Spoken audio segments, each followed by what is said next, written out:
नमस्कार, स्वागत है आप सभी का हमारे चैनल द ज़ोरावर क्लासेस में। और इस वीक में हम लोगों ने प्रीवियस पेपर के 2 सेक्शन डिस्कस कर लिए हैं। 20 क्वेश्चन आते हैं, लगभग 13 से 14 क्वेश्चन हो चुके हैं। आज हम लोग जो बाकी बचे हुए क्वेश्चंस हैं उनको डिस्कस करेंगे। और बस उम्मीद यही करता हूँ कि ये जो भी प्रीवियस पेपर्स हैं ये आप लोग देख करके खुद को अपना एनालिसिस खुद करेंगे आप लोग कि हाँ आप लोग कहाँ स्टैंड करते हैं। और मैथ्स को समझ करके करने की कोशिश करेंगे। बस अगर एक भी बच्चा मेरी वीडियो से मोटिवेट हो जाता है और वो कंसेप्ट क्लियर करके मैथ को समझने की कोशिश करता है तो मेरा ये वीडियो बनाने का पर्पस सॉल्व हो जाएगा। और उम्मीद तो यही है कि ज़्यादा से ज़्यादा बच्चे समझ करने की कोशिश करें ताकि वहाँ पे उन लोग का सिलेक्शन हो सके, क्योंकि अब एप्लीकेशन बेस्ड क्वेश्चन आ रहे हैं। तो चलिए जल्दी से शुरू करते हैं। पहला क्वेश्चन है, A solid cube of volume 46656 centimetre cube, ये यहाँ पर ये सेंटीमीटर क्यूब है, okay, is cut into 8 cubes of equal volume. Means एक क्यूब था, उस क्यूब को 8 बराबर क्यूब में बांट दिया गया। अब इसको 8 पीसेस इसके कर लिए गए इक्वल वॉल्यूम्स के। तो जितना इसका वॉल्यूम था वो उसको 8 से डिवाइड कर देंगे। तो चलिए यहाँ पे करते हुए भी चले जाते हैं। ये 46656 था, ये बड़े क्यूब का वॉल्यूम है। अब इसके 8 पीसेस कटे गए हैं तो 8 पीसेस में हर एक का वॉल्यूम बराबर होगा। कितना होगा देख लेते हैं। 8 पंजे 40, 6 अट्ठू अट्ठू 64, 2 8 तिया 24 और 8 दूनी 16। मीन्स बड़े छोटे क्यूब का वॉल्यूम कितना होगा, ये छोटे क्यूब का वॉल्यूम होगा और बड़े क्यूब का वॉल्यूम तो हमें ये पता ही है। अब कहता है what is the ratio of surface area of the original cube and the total surface area of the smaller 8 cube. Okay, मूल घन के पृष्ठीय क्षेत्रफल का 8 घन के कुल मिलाकर पृष्ठीय क्षेत्रफल से अनुपात क्या है। तो अब ये अनुपात निकालने के लिए, पृष्ठीय क्षेत्रफल निकालने के लिए हमें क्या चाहिए होगी, साइड चाहिए होगी, बड़े क्यूब की भी और छोटे क्यूब की भी। तो वॉल्यूम क्या होता है, ए क्यूब होता है।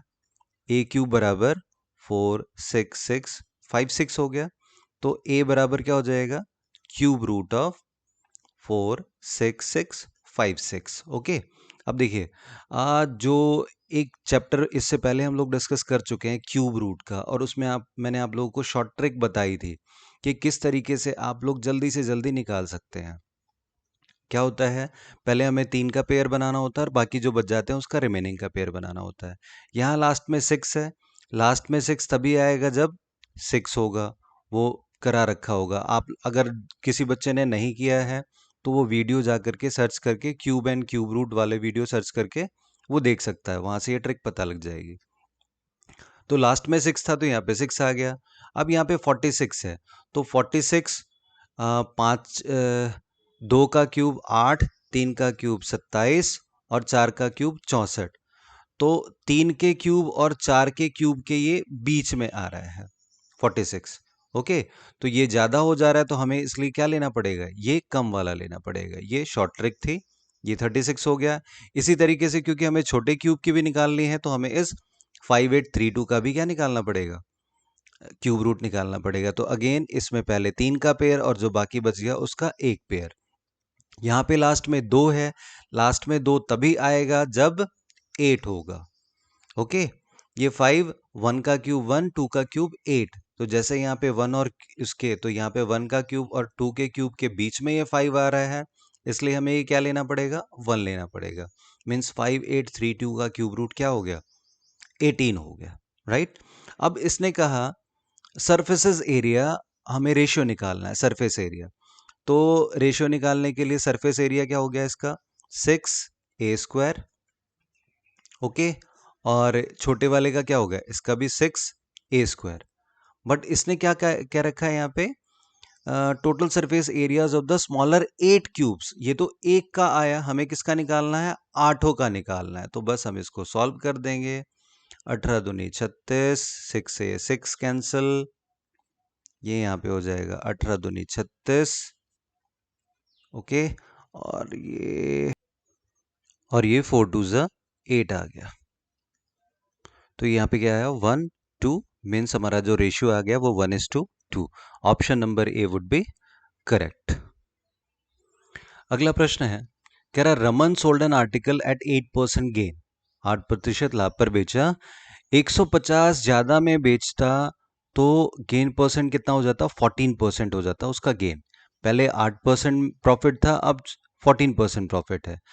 तो ये जो 150 है, यहां से क्वेश्चन से हमें क्या समझ में आया कि 6% के इक्वल क्या है 150, क्योंकि 6% बढ़ा, परसेंटेज में 6% बढ़ा, तो प्रॉफिट उसका 150 बढ़ गया, मीन 6% इक्वल्स 150। आगे देखते हैं, if he had sold it for ₹2650, ये क्या है हमारा एसपी है, मतलब अगर इतने में बेचा होता, 2650 में बेचा होता, then gain percent would have been, okay, ये तो सेलिंग प्राइस हो गया, बट गेन परसेंट हम तब तक नहीं निकाल सकते जब तक गेन ना पता हो, और गेन निकालने के लिए हमें क्या चाहिए, सीपी चाहिए। ओके, तो अब हमें क्या निकालना पड़ेगा, पहले सीपी निकालना पड़ेगा, फिर गेन निकलेगा, और फिर उसके बाद गेन परसेंट निकल जाएगा। हमें ये पता लग गया 6% इक्वल्स 150, मीन्स 1% इक्वल्स 25, बस इसको 6 से भाग दे दिया हमने। अब ये जो भी प्रॉफिट होता है हमारा किस पर होता है, सीपी पर होता है। प्रॉफिट एंड लॉस चैप्टर बहुत अच्छे से क्लियर कर चुका हूं, आप यहाँ पे देख सकते हैं। तो 1% इक्वल्स 25, तो ये 1% जो भी होगा सीपी का होगा 1% 25। तो जब 1% बराबर है 25, तो 100% बराबर क्या होगा 2500, मीन्स जो हमारा सीपी आ गया वो क्या आ गया 2500। ओके, अब 2500 में खरीदा, पहले क्या हो रहा था हमें मतलब नहीं, फिर बाद में क्या हो गया उससे मतलब नहीं, क्योंकि अब वो क्या कह रहा है कि यदि उसे 2650 में बेचा गया होता, तो 2650 में बेचा गया होता तो प्रॉफिट कितने का होता 150 का। और परसेंटेज निकालने का तरीका क्या है, दैट विच एग्जिस्ट, जिससे कंपेयर, तो यहाँ पे कंपेयर किससे किया जाएगा 2500 से, मल्टीप्लाई बाय 100, 20 से 20 कैंसिल, और ये 25 छिक्का 150, तो प्रॉफिट परसेंटेज क्या हो जाता 6% would have been the right answer. अगला प्रश्न है, कहता है 2 साल पहले रितु की आयु was 3 times as old as her daughter. तो यहाँ पे दो हैं, Ritu and her daughter. Ritu was 3 times as old as her daughter, means अगर ये x था तो ये 2x थी रितु। ओके, ये 2 साल पहले था, तो प्रेजेंट एज क्या हो जाएगी 2x+2, एंड ये x+2, ये प्रेजेंट एज हो गई। 2 years hence, अब देखिए इन क्वेश्चंस में हमेशा ध्यान रखना है 2 साल पहले, 2 साल बाद, तो आप इसके 2 साल नहीं, हमेशा ये जो भी कुछ लिया जाता है वो प्रेजेंट एज पर लिया जाता है। तो प्रेजेंट एज क्या है, ये 2 साल पहले था, तो आज जो प्रेजेंट थी उससे 2 साल पहले, तो हमने जब 2 साल पहले की मानी तो प्रेजेंट एज निकालने के लिए क्या करना पड़ेगा, दो ऐड करना पड़ेगा। अब जो 2 साल बाद होगा वो प्रेजेंट एज के 2 साल बाद होगा। तो 2 years hence, तो 2 years hence कितनी ऋतु हो जाएंगी 2+4, 2x+4 की, और जो उनकी डॉटर है वो हो जाएगी x+4 की। कह रहा है 2 year hence twice her age will be equal to 5 times that her daughter, मतलब जो 2 साल के बाद ऋतु की दोगुनी एज बराबर हो जाएगी उनकी बेटी के 5 गुने के। तो बस हमें करना क्या है, जैसे उन्होंने कहा है वैसे ही हम इसको सॉल्व कर लेंगे।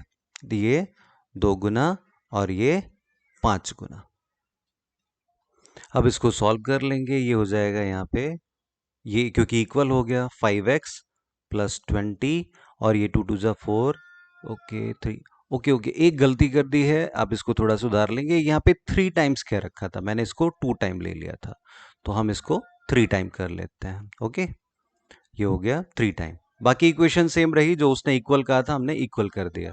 इसको सॉल्व करेंगे, ये क्या आ जाएगा 6x+8। अब ये सॉल्व, बस हमें सॉल्व कर लेना है, ये 5 4 20 हो जाएगा। यहाँ से आगे जब हम इसे सॉल्व करेंगे तो ये 6x - 5x x, और ये 8 इधर जाके माइनस हो जाएगा, तो 20 में से 8 जाएंगे 12 आ जाएगा, तो x की वैल्यू क्या आ गई हमारी 12 आ गई। अब प्रश्न क्या पूछता है, ऋतु और उसकी पुत्री की वर्तमान आयु का योग क्या है, find the sum of the present ages of Ritu and her daughter.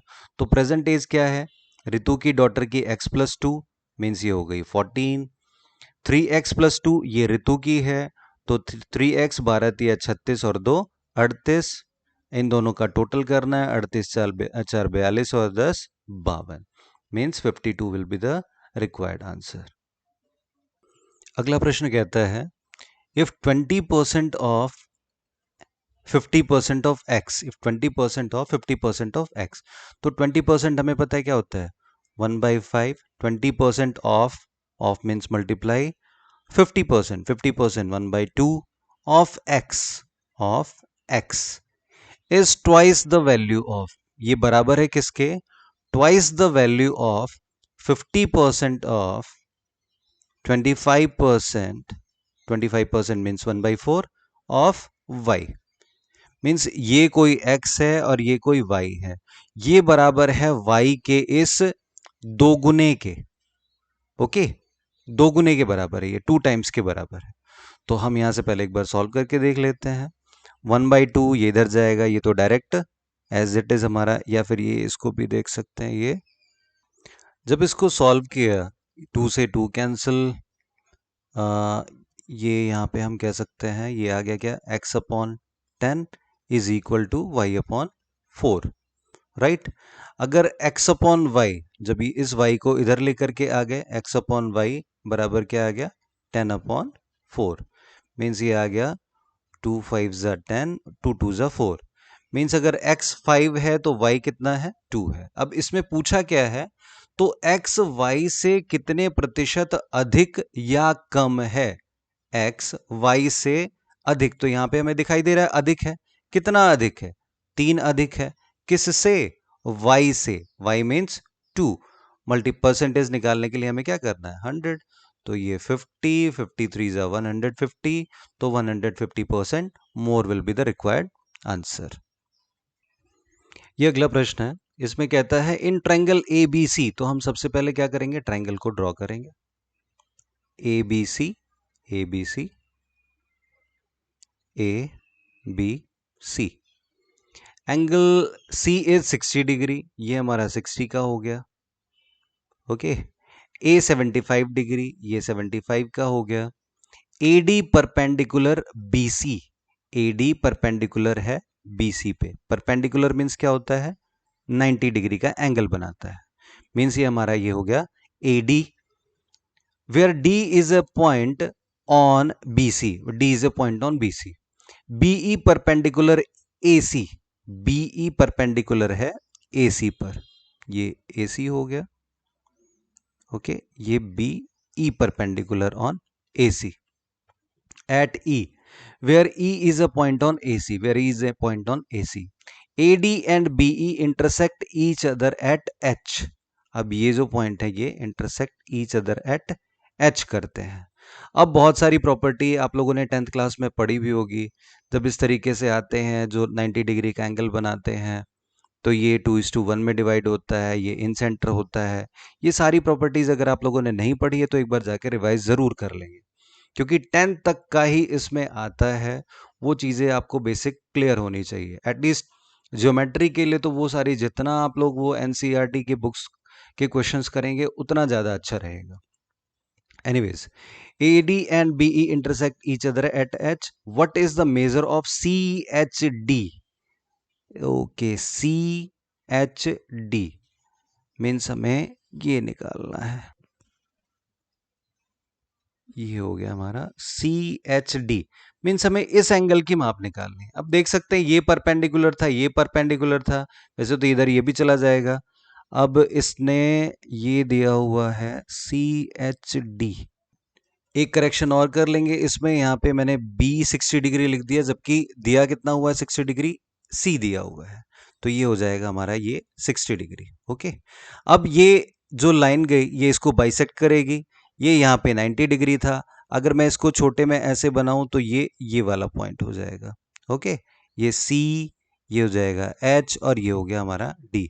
अब ये पूरा 60 था तो ये 30 हो गया, ये 90 हो गया, ये 90 क्योंकि परपेंडिकुलर दिया ही हुआ था, तो 9 3 12 120, हमें पता है कि एक ट्रायंगल के तीनों एंगल का सम 180 डिग्री होता है, तो ये जो हमारा एंगल H बचा ये हो गया हमारा 60 degree, means option number A will be the correct answer. प्रश्न कहता है in a circle with centre O, तो हम क्या करेंगे, पहले एक सर्कल लेंगे, in a circle with centre O, ये हमारा सेंटर ओ हो गया। Chords A 13 and C D, okay. A B तथा सी डी समांतर है, यहाँ पे मिस हो गया होगा। ए बी तथा सी डी समांतर है और केंद्र के विपरीत और स्थित है यदि ए बी बराबर 20 और सी डी बराबर 20 सेंटीमीटर। मीन्स दो कॉर्ड खींचे गए हैं, एक कॉर्ड है ए बी और दूसरा कॉर्ड है C D. Okay, question I guess थोड़ा सा मिस टाइप हो गया है, आप लोग थोड़ा समझ लेंगे। ये कह रहा है दो कॉर्ड है, एक है ए बी दूसरा है सी डी, और इसने कहा कि ये पैरेलल हैं दोनों एक दूसरे से। एक्चुअली ये एग्जैक्ट फिगर नहीं आई क्योंकि ओके, चलिए इसी में मान करके करते हैं, क्योंकि ये इसने दे रखा है 20 सेंटीमीटर और एक दे रखा है 48। ये 20 का है, ये 48 का है।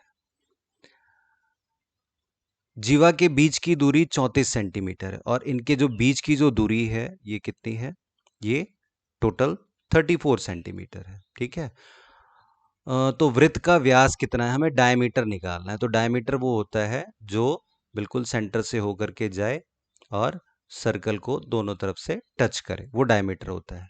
तो यहाँ पे पहले दो प्रॉपर्टी लगेंगे हमारी। पहली प्रॉपर्टी ये होती है कि जो सर्कल से जो हम कॉर्ड पर जो लाइन खींचते हैं वो उसको दो बराबर भागों में बांटती है। मीन्स अगर ये 20 था तो ये हो जाएगा 10 और ये भी हो जाएगा 10। दूसरी चीज, अगर ये 48 था तो ये हो जाएगा 24 और ये भी हो जाएगा 24। ठीक है, दूसरा जो इनका जो डिस्टेंस होता है, तो जो ये डिस्टेंस होगा, ये यहाँ पर डिस्टेंस क्या है 34 है, तो जो डिस्टेंस होगा वो इनका जो डिस्टेंस हो, ये जो कॉर्ड की जो लेंथ है उसके ऑपोजिट रेशियोज में होगा। देखिए जैसे इनके कॉर्ड में रेशियो कितना आया, 20:48 है, तो ये आ जाएगा 4×5 = 20, 12×4 = 48। ठीक है, 5:12 आया इनके कॉर्ड के रेशियोज। तो जो इनका डिस्टेंस का जो रेशियो होगा वो 12:5 होगा। मीन्स अगर ये 12 होगा तो ये 5 होगा। ठीक है, तो इस रेशियो के अकॉर्डिंग 12 5 17 बराबर 34, तो ये हो जाएगा एक यूनिट कितने के बराबर आ गया, 2 के बराबर, तो 12 यूनिट आ जाएगा ये। मीन्स ये यहाँ से यहाँ तक हो जाएगा हमारा 24 और ये यहाँ से यहाँ तक हो जाएगा हमारा ये 10। अब हम देख सकते हैं ये क्या बन गया, एक राइट एंगल ट्राइंगल यहाँ पे फॉर्म हो रहा है। ओके, आप किसी से भी निकाल सकते हैं, जिसमें ये हमारा हो गया 24, ये हमारा हो गया 10, हमें ये फाइंड आउट करना है। और इन द सेम वे यहाँ पर भी एक राइट एंगल ट्राइंगल फॉर्म हो गया, जिसमें ये हो गया 24, ये हो गया 10, ये हमें फाइंड आउट करना है। तो दोनों ही सिचुएशन में ये हमारा क्या आएगा, सेम आएगा। आप इसे ट्रिपलेट से भी कर सकते हैं, 10 24 का हो जाता है 26, या आप प्रॉपर p² + b² + h² निकाल सकते हैं। तो 24 का स्क्वायर 576 प्लस 10 का स्क्वायर 100, ये आ जाएगा 676, और रूट में ये किसके बराबर होता है, 26 के। तो मीन्स जो इसका हाइपोटेन्यूज था वो तो हो गया हमारा 26। मीन्स जो एक रेडियस आया इसका वो आ गया 26। हमें क्या निकालना है, डायमीटर निकालना है। तो as we all know diameter is twice the radius, means ये आ गया हमारा 52। Option number D will be correct. आज का आखिरी क्वेश्चन कहता है in a quadrilateral A B C D. तो आप सबसे पहले क्वाड्रिलेटरल बनाएंगे A B C D. Okay, angle C is equal to 102 degree. ये 102 आ गया, क्वाड्रिलेटरल में ऑपोजिट एंगल्स का सम 180 होता है, तो ये 102, तो ये हो गया 78 डिग्री। नेक्स्ट कह रहा है एंगल डी 58, ये 58 हो गया, तो 58 to 60 20 80, तो ये आ जाएगा हमारा 122 आ गया। आगे बढ़ते हैं, द बाइसेक्टर्स ऑफ एंगल ए के समद्विभाजक। तो समद्विभाजक मीन्स ये अगर 78 था तो ये हो जाएगा 39 डिग्री हो गया ये यहाँ पे। Okay, bisectors of angle A and B, A और बी के समद्विभाजक परस्पर पी पर मिलते हैं। तो समद्विभाजक ये हो गया 39, ये हो जाएगा 61, ये हमारा पी पर मिलते हैं। तो ए पी बी का माप क्या है, ए पी बी मीन्स ये हमें निकालना है। तो हम देख सकते हैं ये एक ट्रायंगल फॉर्म हो गया हमारा यहाँ पर इस तरीके से, जिसमें ये हमें दिया हुआ है 39 डिग्री, ये हमें दिया हुआ है 61 डिग्री, ये हमें निकालना है। तो 60 और 40 100, इसकी माप हमारी क्या आ जाएगी, तीनों एंगल का सम 180 मीन्स ये आ जाएगा 80 डिग्री। तो option number C will be the correct answer. अब देखिए यहाँ पे इस वाले पेपर में ज्योमेट्री के हमने देखा कि 3 से 4 क्वेश्चन दिए हुए थे। अब इसका मतलब आप ये नहीं मान लेंगे कि हर बार ये ज्योमेट्री के ही क्वेश्चन आएंगे। ये कोई फिक्स पैटर्न नहीं होता है, किसी भी एक चैप्टर में से कई बार वो लोग ज़्यादा दे देते हैं। हो सकता है कि अगली बार ज्योमेट्री में से एक भी ना आए, हो सकता है कि सारे के सारे क्वेश्चन परसेंटेज से दे दे, या हो सकता है अगेन फिर से ज्योमेट्री से आ जाए।